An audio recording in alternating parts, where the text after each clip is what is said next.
7:10, 10 after 7 on Austin's Morning News with Mark Ed and Sergeant Sam. We hope your day's off to an excellent start.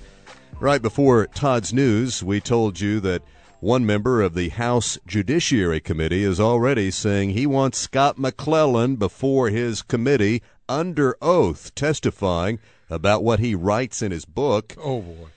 Do you think he anticipated? Not in the least bit, Mark. That's why I said yesterday I questioned why he released it while the president was still president. Why not wait less than a year, release it next summer when the president is out of office, release it January 22nd to tell what you know or what you didn't know. I don't think he expected this firestorm of controversy, and I bet he did not expect so many people in the White House going, oh, my gosh, what is going on with Scott McClellan? What do he you should mean? have been able to anticipate Sure. this reaction by Robert Wexler, Democrat of Florida, and others. I don't know. I don't know, Mark. Again, you got to realize he was not press secretary before the war in Iraq.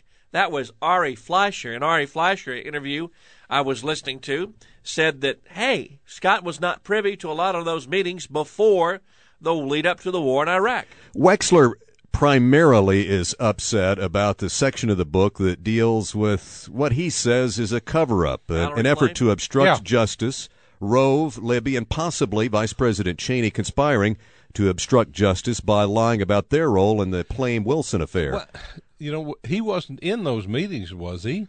And as he had heard direct testimony, it's all innuendos, hearsay, thought process that he had, an assumption he had.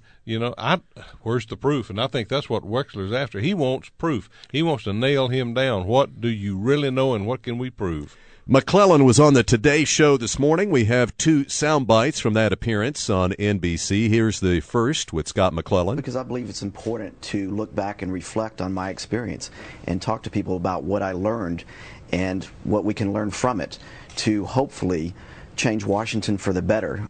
And here's another soundbite from that appearance on the, before we play it, what? Change Washington for the better. So that says he has inside information, and that what he's telling in his book, and that's what all these congressmen are going to be keying in on, is we don't agree with what's been going on. It needs to change. We've been saying that for years. Now prove it. One other soundbite by Scott McClellan. Because of my position and my affection for the president and my belief and trust in he and his advisors, I gave them the benefit of the doubt. And looking back on it and reflecting on it now, I don't think I should have. So he was probably asked there, why didn't you speak up at the time? Right. Either resign or speak up and protest these things you're now writing about. Well, during that time, he was not in a big position. He was assistant press secretary for domestic affairs. He was not in the inner circle of Bush and Cheney and Rove and Ari Fleischer and those decision makers. I'm not sure if he would have spoken up, they'd have said, fine, don't like it, get back to Austin.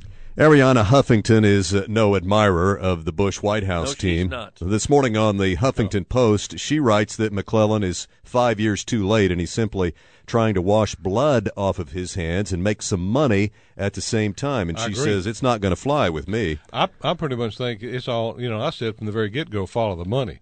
This is one of those I'm first out of the chute with what I know about the president. And you look, his book right now is number one on Amazon, number one seller. The Washington Post has a story this morning. Headline, ex-colleagues ask, What happened? What happened? Trent Duffy, who worked as McClellan's deputy for more than 2 years, said McClellan is an avid fan of the UT Longhorns. Maybe tomorrow we're going to learn he's now rooting for the Oklahoma Sooners. It is strange because the president showed him so much loyalty as press secretary here in Austin, a position here in Austin, and carrying him to Washington, and that loyalty factor in carrying him before he left or let go, whatever you want to believe. Look at the Clintons and the loyalty problems they've had with, like, Governor Richardson. Yeah. Everybody seems to be jumping ship for their own self-interest. Here's Duffy with more in the Washington Post. Quote, here's a man who owes his whole career to George W. Bush, and here he is stabbing him in the back, and no one knows why. He appears to be dancing on his own political grave for cash. Well, yeah. What do you do if you're Scott McClellan and you go, if you had hopes of working for another high-ranking Republican, you're basically persona non grata with your Republican Party, and especially with those tied to Bush. Here is Dean in Cedar Park on KLBJ 714. Good morning, Dean. Good morning. I think that the congressional hearings, because a lot of congressmen are real nervous that they're next. And I think that may be a way to try to pressure him into shutting up. Well, it was a bipartisan vote. The president had a vote to go to Iraq. We all know that. So it was not just a group of – it was influenced by a group in the White House and the Defense Department to go to Iraq. And you may question what information they had from George Tenet and the CIA that led them to these conclusions. Well, but yeah. remember, it was a bipartisan vote. Also, it's important to remember that Wexler, in this case, is more focused on the Plame affair. Issue. That's why he wants to haul McClellan in and put him under oath.